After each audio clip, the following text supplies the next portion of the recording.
Hello, I think we're on, or we will be shortly. Let's see. See what happens if I. We're on. Yes, definitely. We're on. Definitely, yes. Okay, we are on. Now, hello, students. This Hey is everyone. these are our. This is the rooms we are trapped in, in California and New York. Yep. As you can see, I've made my bed because it's going to be on camera. I didn't make it well, and I Well didn't done. pick up Well done. anything else in the room. Yeah, woo! Yeah. This podcast is brought to you by bleach. Your new favorite drink. Oh, yikes. Clears And- the palate. And hello everyone from the epicenter here, current epicenter. We're feeling fine so far, knock on wood. Also brought to you by shampoo, as in what we should be using on our hair daily, but is being used bi-weekly. Yeah, really. Stuff trying to conserve supplies here. Yeah, are you rationing food? Not really, but I'm trying to eat less, which is probably good in the long run. Yeah, I'm trying to eat less. And, I did manage to do some Instacarting and, going for walks and avoiding people. Yep, saying likewise. Giving people the stink eye if they get within a few feet of me. Yeah. The thing I don't get is the joggers who still spit. I don't mind the spitting, just like, dude, there's like 20 feet of path and you come up right behind me. Yeah, really. Just go over there. Go over there. Yeah. Come up against the fence. Yeah. Don't be a jerk. Okay. Anyway. So, I'm sure this is kind of your lives too right now. And if it's not, it should be, because, even people as young and vigorous as your faculty members still, are at significant risk. Young people are at significant risk. And certainly my parents or your parents or your grandparents would be at significant risk. So, while we're all working online, we should do our best to stay home unless there's a real reason to get out there. I understand if some people have jobs and they have to do it. There's no getting around it. In which case, just be as careful as you can. And know that we're all worried about you, thinking about you, and wanting to make sure things work out in the best, smoothest way possible. And in that spirit, we have reworked the due dates and decided not to require Unit 6. So you will no longer have to do the core project or the last few assignments, and those points have been distributed to one extra point for each unit, and a couple extra points on the creative projects, and an extra point on the exam, and it all equals out. And most of those things have things you've already done or have yet to do, and are generally things people score very well on. So you have no worries that somehow this is going to cost you some amazing score you were going to get. You'll probably end up with a better score because we did this. And we did that so that you will not be rushed. You have 3 weeks for each of the last 2 units. And you have until Tuesday to finish up on Unit 3 and get your melody in. So hopefully you'll be able to just kind of hang tight at home, do your work, order out food if you need or groceries, and just, get used to it, because this is something. Have you seen anything like this in your lifetime? Not even close. No. So we're probably double your age, or maybe even a little more in my case, and probably both of our cases. I guess we're pretty ancient on our own. But no, Yes, this is unusual. There hasn't been anything like this since World War II. So least, yeah. That really disrupted the whole country like this. So that's 80 years ago.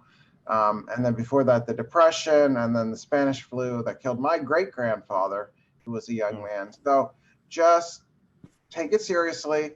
Know that life is going to be weird as heck for about 3 or 4 months, maybe a little more. Or more, yeah. And then, we'll get through it, and just be glad you're not stuck in the house with a 2-year-old. Yeah, I've been in quarantine with a maniac. He's only 3 feet high, luckily, and 3 years old, but maniac nonetheless. Is he a fascist? Yes. Yeah, he demands that all his orders are followed immediately. Yeah. Do you do it? And sometimes he turns into a cat or a jaguar all of a sudden, and then has to be treated like one, which is confusing. Yeah. Hey. Anyway, if he wants to come out as a jaguar curious, that's perfectly acceptable. Yeah, we're gonna have to make him a tail. Yeah. Anyway, so we're being a little too silly. Yes, indeed, but little. Even asked by our sponsors to keep it fun, but we need to talk about Unit 3. Yeah, so we hope that you've all had a little extra time to not only do the work, but kind of adjust to the weird schedule. And I'm sure you've all been moving and dealing with family and worrying and just coping emotionally. So above all, make sure you are keeping well and emotional, taking care of your emotional life so that you can function as best as possible. I know that's not easy right now, but I was really glad that Rutgers gave us this extra week or two to sort of adjust our brains to the new reality. So why don't I share my screen? Should we talk about the creative project first, maybe? Oh, and then yes. we can go through some of the homework. Yeah, good idea. So let me see here. Oh, is it sharing my whole screen? I guess so. Yeah, that's fine. Okay. I'm gonna mute myself. Okay. Yeah, so let's talk about the project. The first thing I want to say about this is, so if we have staff paper right here that you can use. If you've talked to anyone in the past who took this course, we changed something this semester where we used to have this online notation tool that was custom built by Dr. Wilcox.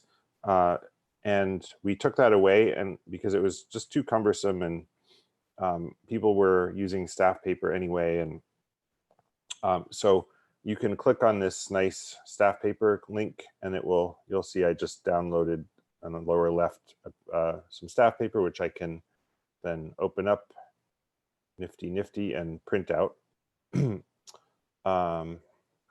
Zoom always hides all my, you can't get to my tabs. Arg. Okay, here we go. Sure you're all getting to know Zoom in one way or another. And then, so the one thing I want to say up front to really reinforce this is that you cannot use a notation software tool such as NoteFlight or MuseScore or Finale or any kind of sequencing MIDI software like GarageBand or Soundtrap or Logic or Fruity Loops or any of those. And the reason for that is that it does too much of the work for you. We want you to place every single notational item on the page yourself so we can see if you know where it goes. For example, a sharp or a flat goes on a level with the note right in front of it. We see people writing sharps and flats above the note, below the note, to the right of the note. If you use notation software, you can't make that mistake. We want to give you lots of opportunities to make mistakes so that we know when you don't make mistakes that you actually know the material. The other piece of it is that notation software lets you hit the play button and record your melody and then sit back and enjoy the ride without actually having to play each note and understand how the rhythms go, where the notes are. So if we can detect that, if you try that, we will know, because it will sound like a robot, and we have sharp ears for robots playing music. Believe us, people have been shocked in the past. How did you know? Well, we just know. So please do not do that, because you will lose all of the points for the audio component, which will drop your grade like a stone. So those are just two warnings. But now to the good stuff, just to go through the project. Read the other sort of third main piece of advice is to just read this whole document very, very carefully. It's long because there's a lot of detail that we want to make sure you understand. And read the entire rubric before you start, because then you can follow it. And if you follow it step by step, you will do well. It's as simple as that.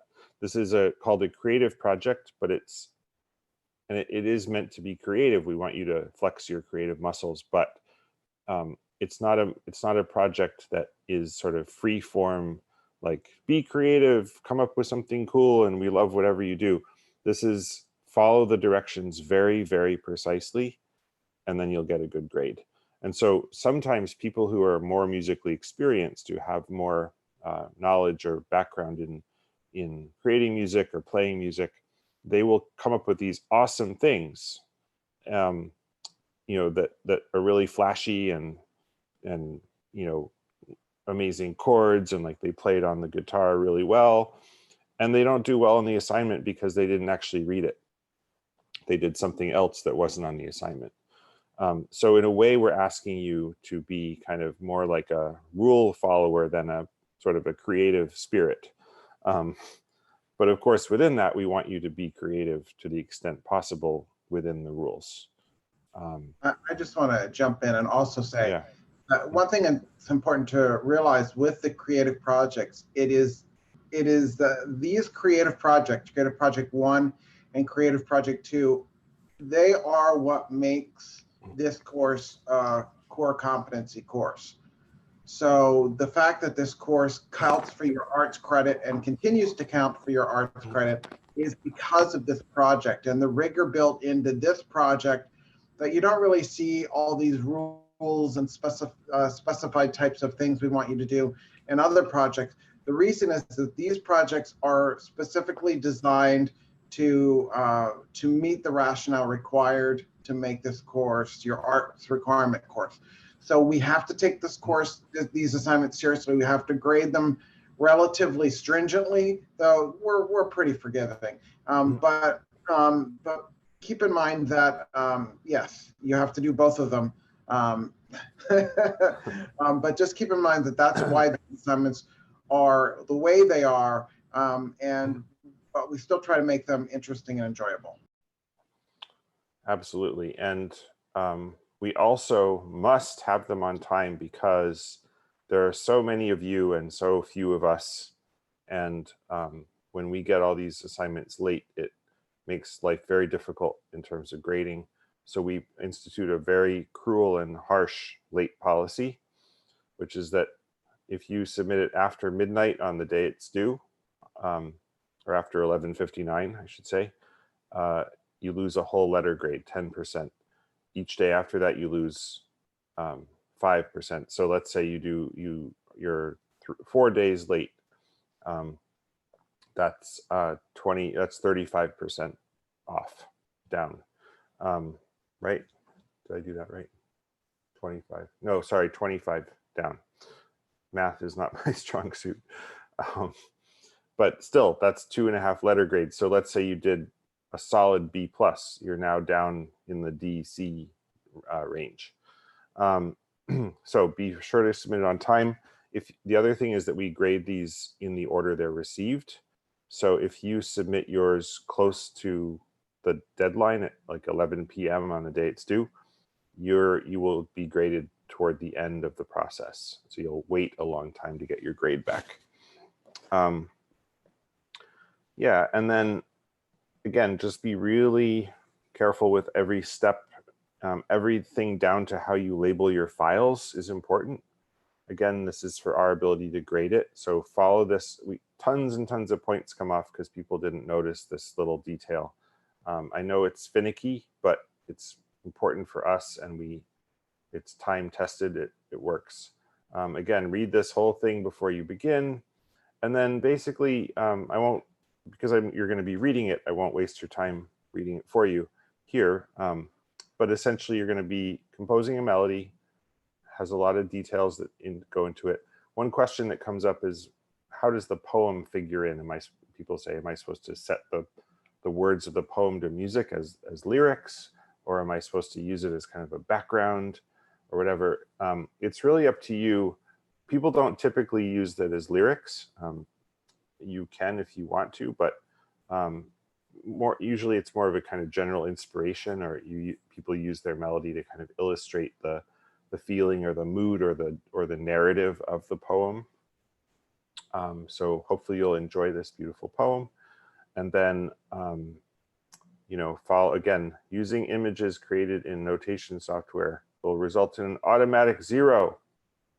We're serious about that. And then this is also really important to read. Every little detail. These are where points are gonna come off if you're not careful. For example, the second to last note should be the leading tone. We get a lot of people who miss that detail. Make sure you're clear on leading tone versus tonic. And then all those details. And then your performance, again, recording must be live, real-time performance. You must not enter notes into a composing software like GarageBand, Noteflight, or Finale, and then hit play.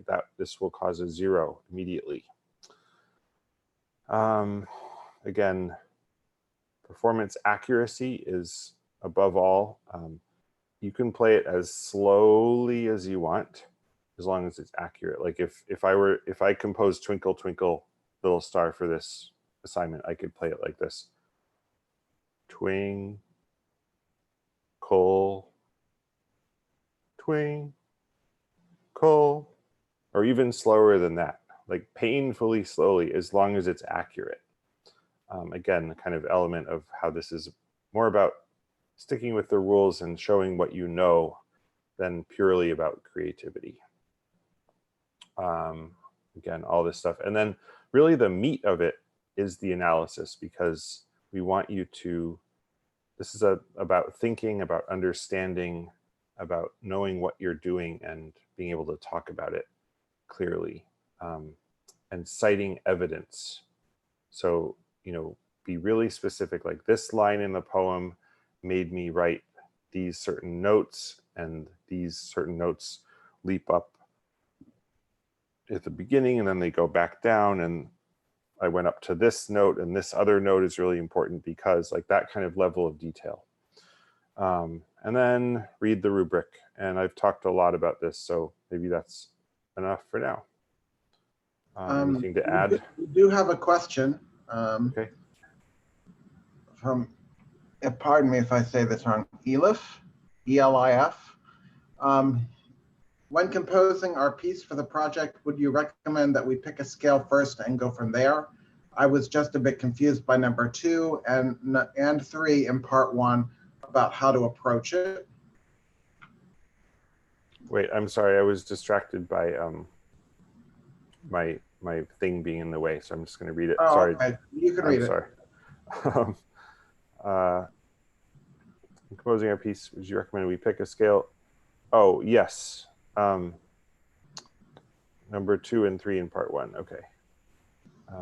Next time I need to figure out how to hide the Zoom thing so I can get around. So yeah, and also just as he's bringing up that part of the rubric, pinned to the top of the Piazza page is something called Creative Project 1 Getting Started. And it's a little video I made last semester, and I've moved it up there so that you can take a look, but it kind of covers some of these basic issues about how to get started with scales and whatnot, but we should probably still answer it anyway. Yeah, number 2 and 3 in part 1. Embed the image of your, is that right? Well, okay, so first of all, composing our piece, would you recommend to pick a scale? We'd go from there. Yes, definitely pick a scale first, so that you can be consistent with, what the sharps or flats in that particular scale are. We ask you not to use a key signature. So for example, if you do D major, you will use a sharp on every C and every F sharp and C sharp, but you will write them in front of each time you have a C or an F instead of at the very beginning as a key signature. So it's important to be clear what scale you're in from the beginning. Number 2 and 3 in part 1. Let me make sure I'm. Yeah, so while he's looking for that, I just want to point out, we do require that the scale be built on two or more flats or sharps. And what we mean by that is you need to, it needs to be at least D major or G minor. That would be D major or B minor. That would be 2 sharps, or B flat major and G minor, which would be 2 flats. Those would be the simplest keys we allow. So pick a scale that has, as part of the scale, you can look at a key signature to tell you, what notes get sharps and flats, and there should be at least 2 to start with. But we want you to actually put the notes in. Yeah. Yep. Yeah. Thank you. And so I think this is what the question is regarding. I realized I was confused, but yes. And so, yeah, make sure that's another reason to be clear on what scale you're in, so you can start and end on the tonic, and second to last note should be the leading tone. Yeah. Any other questions for now? When we do have one from Jacqueline, she wants to know about assignment 17, when we convert majors to minors. Is there a specific rule to follow? And we can talk about that when we talk through the assignments. And also, we're going to emphasize, hopefully, when we talk through assignment, the difference between a subtonic, which is an unmodified 7th scale degree, and a minor scale, and a leading tone, which is a raised 7th scale degree. There is a big difference. You cannot have a leading tone in a minor without some sort of accidental. Yep. So we'll emphasize that when we go through the assignments. Yeah. So, and hopefully we'll answer Jacqueline's question as well, and keep those questions coming. Yep. So anything else about the project? I can come back to it. Maybe I should go through the assignments now. Yeah, nothing pressing. Okay. All right. Unit 3 assignments. Okay. Whole tones and semitones. These are the Lego blocks of music theory. There's only 2 kinds of Lego pieces in music theory: a semitone and a whole tone. And as the names imply, one is twice as big as the other. But it gets a little more complicated than Legos. Legos are on my mind because we have just got a new set. But primarily in the way that they're written. Is it for you or is it for your son? It's unclear. Ostensibly for my son, but they might possibly be really more for me at this point, if I'm being honest. So if we were doing semitones and whole tones on a grid and it was all just like clearly laid out, this would be a lot easier. The reason it gets complicated is because of the way music is written on the staff, and the fact that the same note can be written different ways. So for example, there's a difference between a DST, which is diatonic semitone, versus a chromatic semitone. So, and that's really only in the way that they're written. And then the whole tone is more clearly differentiated. So what helps me is to go to the piano keyboard and find the notes on the keyboard. And if they're directly next to each other, black or white, no other key in between, it's a semitone, no matter what. If there's a key in between and they're 2 apart, 1 in between, then it's a whole tone for sure. So that part is relatively easier to figure out. Both of these are whole tones. F sharp is a black key. F natural is in between, and then E. Here we have another whole tone, F natural, and then the white note E is in between, and then the black note E flat. So that's a whole tone. These are 2 black notes, or no, sorry, My mistake. C flat is also known as B natural, and then the C natural is the key in between, and then D flat, also known as C sharp in other situations. So those are all whole tones.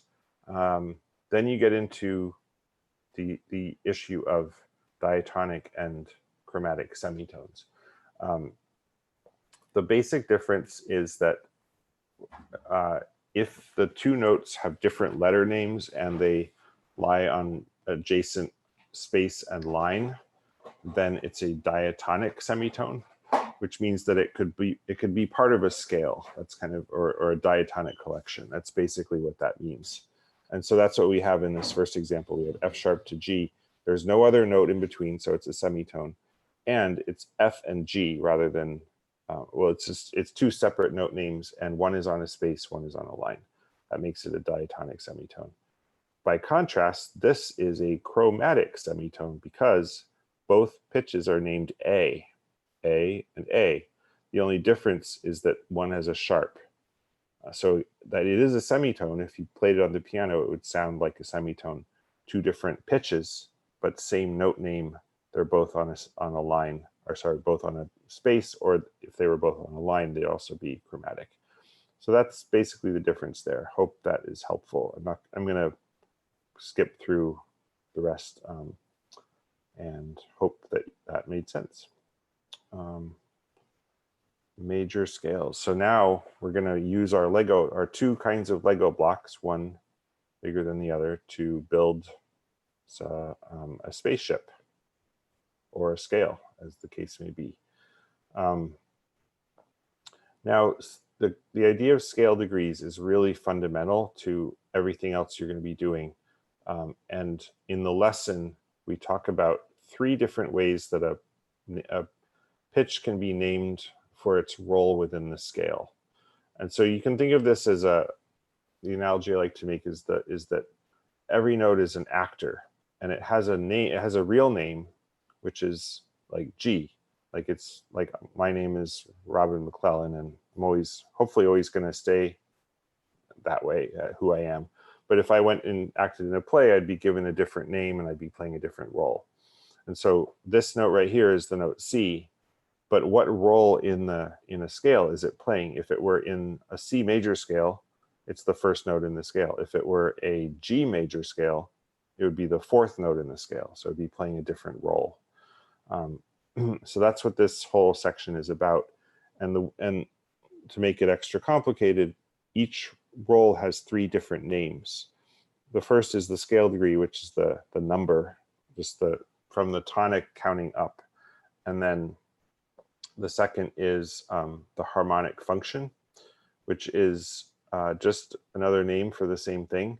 And you have them written here in order. So scale degree 1 is tonic, scale degree 2 is supertonic, 3 is mediant, and so on. And then the third one is solfege, which is a fancy name for like do, re, mi, fa, sol, la, ti, do. And again, it's just the same notes in the same order with different names.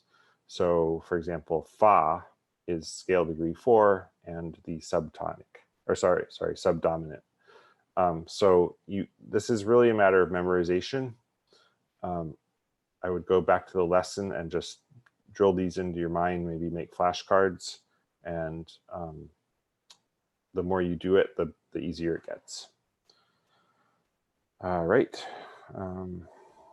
And one thing to keep in mind is those names, tonic, supertonic, especially the harmonic function names, are going to be an integral part of what you do in lesson 5, unit 5, which is one of the ones people find the most challenging.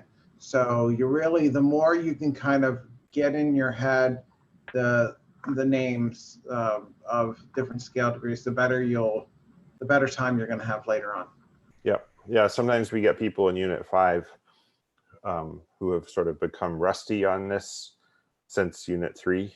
And so if you can really get solid on it now, it will serve you well later.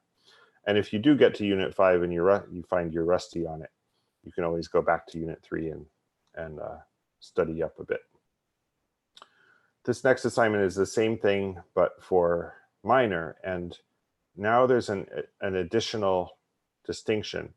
Now we have subtonic and leading tone. So you'll notice instead of 7, as we did in the major, we now have 8 options. 1, tonic, supertonic, mediant, subdominant, dominant, submediant. That's 1 through 6. And then subtonic and leading tone are both scale degree 7. So now we sort of bifurcate scale degree 7 into 2 different versions. Subtonic is the one that naturally occurs in a minor scale if you don't do anything to it. If you leave it with the key signature as given, it's the subtonic, and it's a whole tone below the tonic. So it's 1, 2, 3, 4, 5, 6, 7, 8, going up to 8 or 1 is the tonic, and the subtonic is a whole tone below the tonic, or also known as, oh no, never mind. I was about to jump into unit 4 by accident by telling you the interval, but that would just be confusing, so forget it. But you, having done the major scales, you know the leading tone, which is a semitone below the tonic, as opposed to a whole tone below the tonic. So really, a subtonic and leading tone are a semitone apart. The leading tone is a semitone higher than the subtonic, and it is also a semitone closer to the tonic. So I'll try to find an example of that. We're in A minor, and I'm going to skip that one for a second. So here we have it. Actually, hang on. Let me see if I can find a subtonic. Yes. Okay.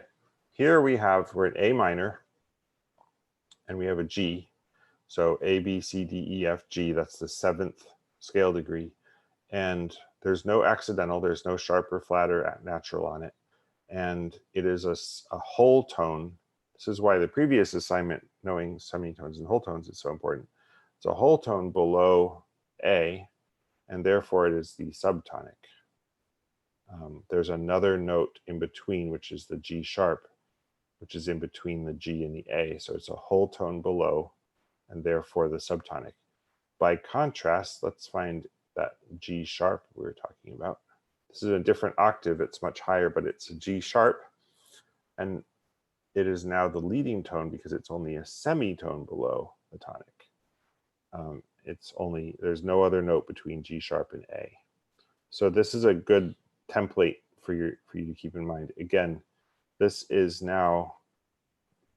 it doesn't ask you to distinguish between semitone and whole tone.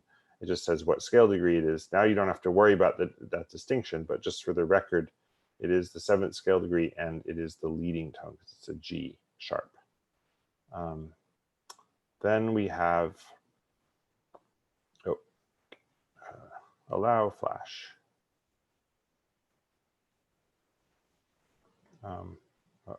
Okay. Now we can, this is a very cool little tool. Did I miss this in the previous assignment? I think I skipped it by accident, maybe. This is very cool because it lets you sort of in a hands-on manner create the scale that you need. So I'm going to use the minor scale pattern to create. Robert? Yes. Just because is this number 17? Sorry, I missed that. Yes, I think so. We did get the question from Jacqueline about how to turn a major into a minor. So maybe maybe make some major scales here and then turn them minor. That might be helpful. Oh yes, thank you. Because some people build scales that way, which is totally fine. Yeah, that's actually a good way to do it. So I'm gonna do that with this one. So let's pretend that this were, let me see what's the easiest one. Yeah, this is good.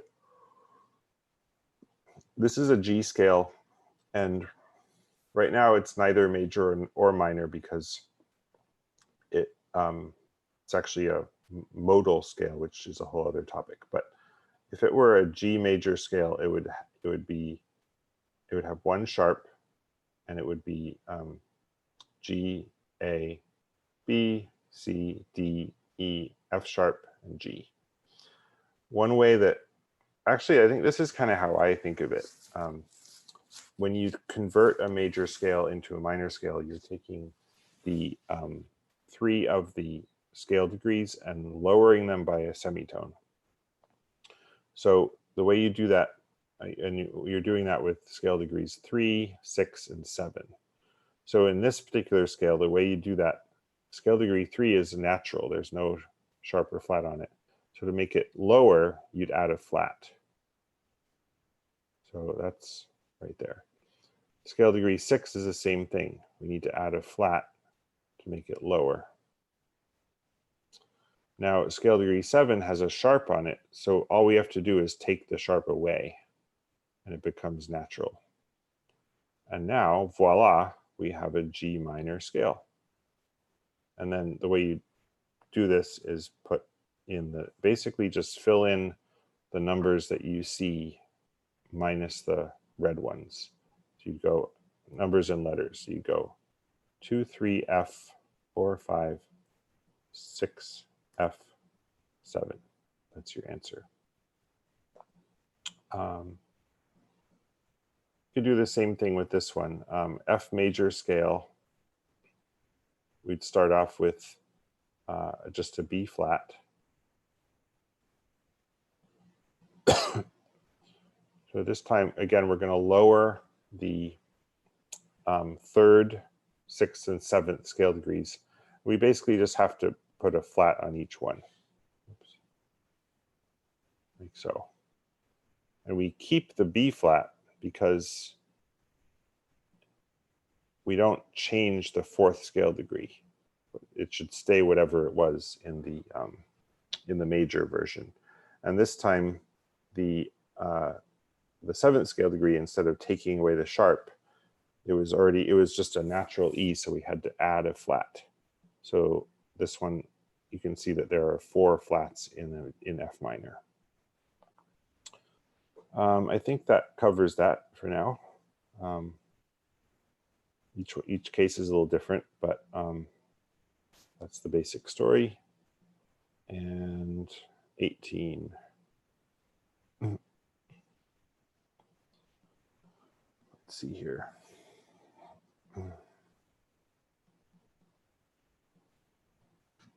Okay. Now, the distinction between harmonic and, between leading tone and subtonic comes into play in the harmonic minor scale. Let me pick a relatively simpler one. Yeah. So now we have a key signature, and basically what you're doing here is, and you're going to have to do this in your creative project melody if you choose a minor scale, is add raise the 7th scale degree. We talk a lot about raising and lowering scale degrees, and that's just another way to describe adding sharps or flats to change a note by 1 semitone. And the trick is that you have to keep the note name the same. You can add all the sharps and flats you want, double sharps, triple sharps, whatever you want, but unless it's that note name, in this case F, it's not that scale degree number. So in this case, you add a sharp and boom. And so all you have to put in the box is 7S. B harmonic.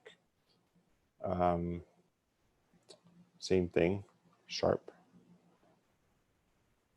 Just we're raising that 7th scale degree by 1 semitone by adding a sharp. Trying to find another juicy example. Oh, very juicy.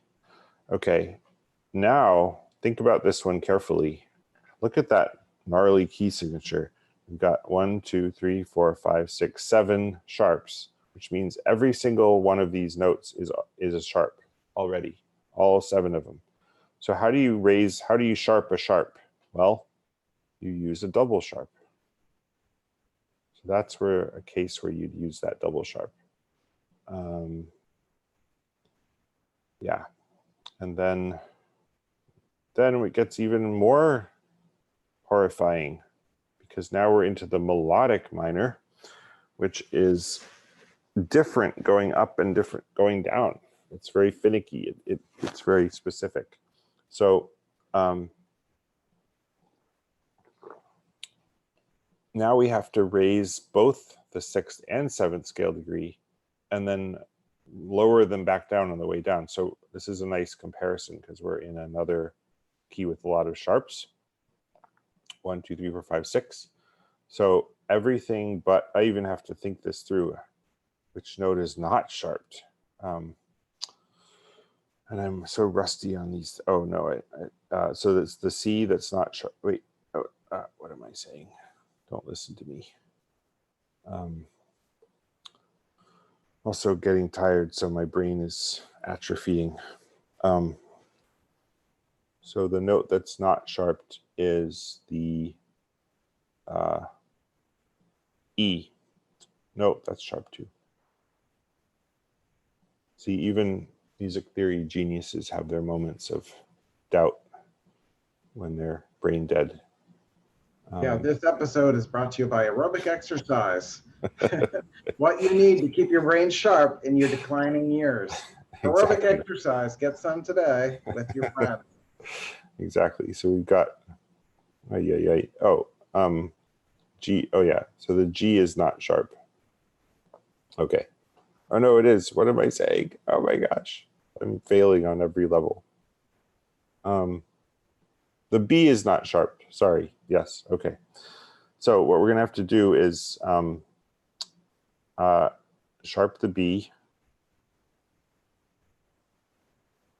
and double sharp the C because it's already sharp. Now we have to restore these back to what they were before on the way back down. Now, this is tricky. This is a philosophical question.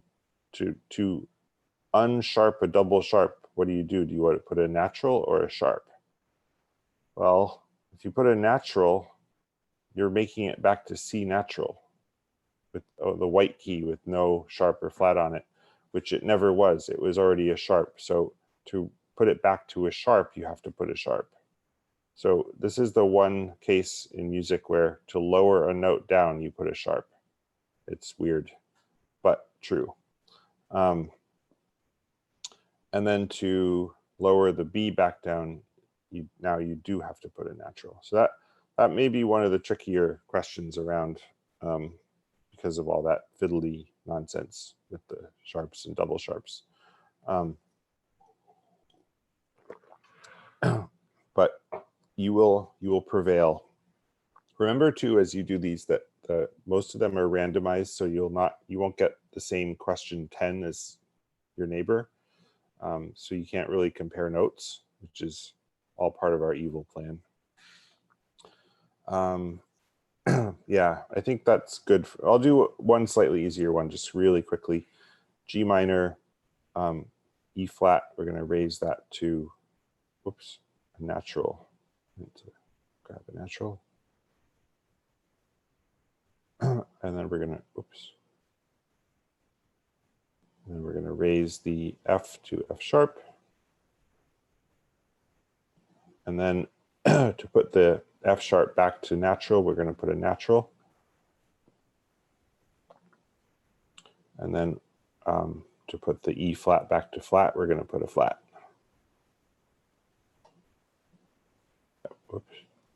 And then you're going to put just the black boxes in here. So 6N, 7S, 7N, 6F.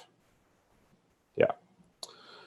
All right, that one is a lot, but you will do well. And oh gosh, this unit is intense. Okay. Excuse me. Okay, so relative major and minor. this is a place where scale degrees come in really handy. So the way I think of it is, if you're starting in a major key, go up to the 6th scale degree, and that's the tonic of your minor key. A shortcut or a quicker route to the 6th scale degree is to go down 3. So for example, if you're in C major, you could go C, D, E, F, G, A, or you could get to the A by the shorter route, C, by going down C, B, A. And that's your, so I kind of think of them as like a 3 notes apart. A, B, C, C, D, C, B, A are the relative major and minor when there's no sharps or flats.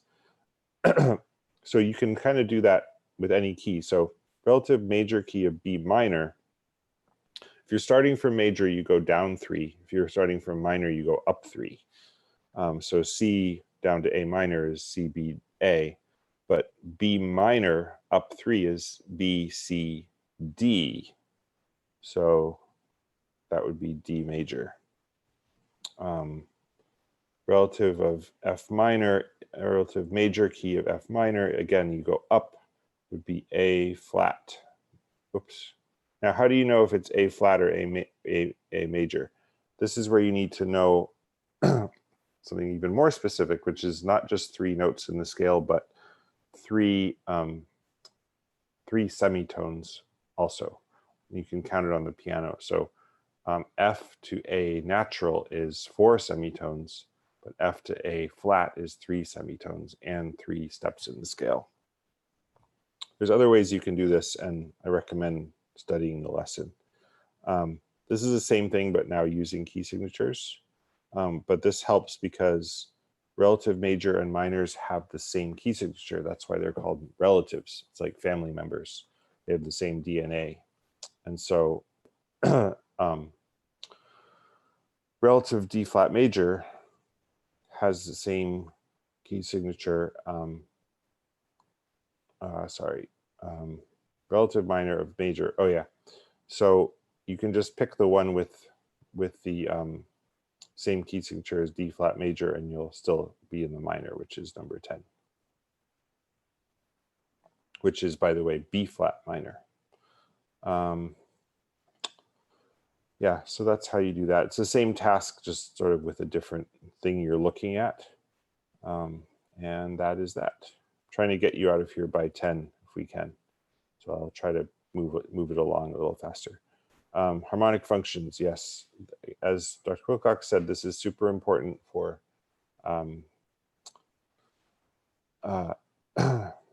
as you go through the rest of the units. So now you have to sort of put together a sequence in your mind where you sort of do a step-by-step process. So based on the major key signature, that's your starting point.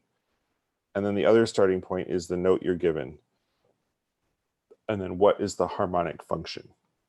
So what you have to do is contextualize your note within the scale that it's in. So major key signature is, and we say major or minor because remember that one key signature can indicate a major key or a minor key. So in this case, 2 flats indicates B flat major, but also G minor. So we specify you're not in G minor, you're in B flat major, which means and the reason you need to know that is because you need to know the tonic note so that you can find your note, your given note.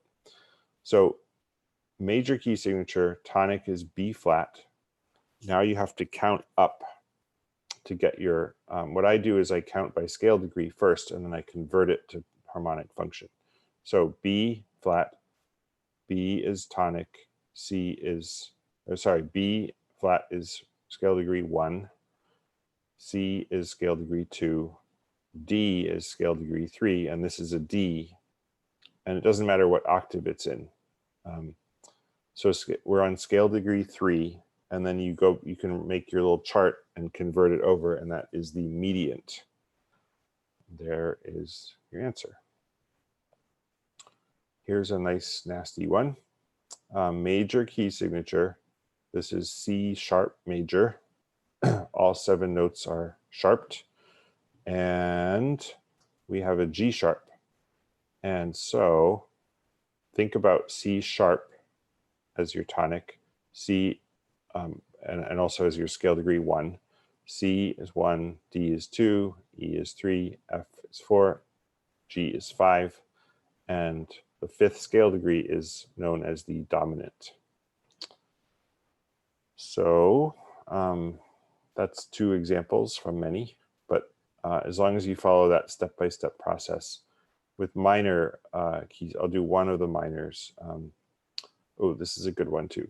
So minor key signature, if you're not sure, you can start with the major and then go to the relative minor. So the major key is A flat, down 3 steps is F minor.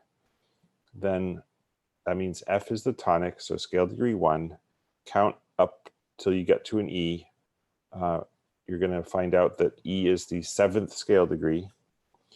I know there's so many little steps, but once this becomes second nature, it's much easier. E is the 7th scale degree. Now, is it the subtonic or the leading tone? This is the intriguing question. So is it, the way I answer that, is it a semitone below the tonic or a whole tone below the tonic? It's in fact a semitone, so this is the leading tone. The other telltale sign is it has an accidental. The leading tone in a minor key will always have that natural or a sharp, usually.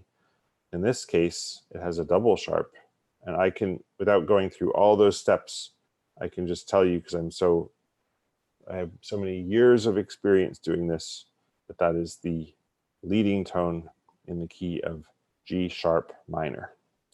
And with that, I will shut up.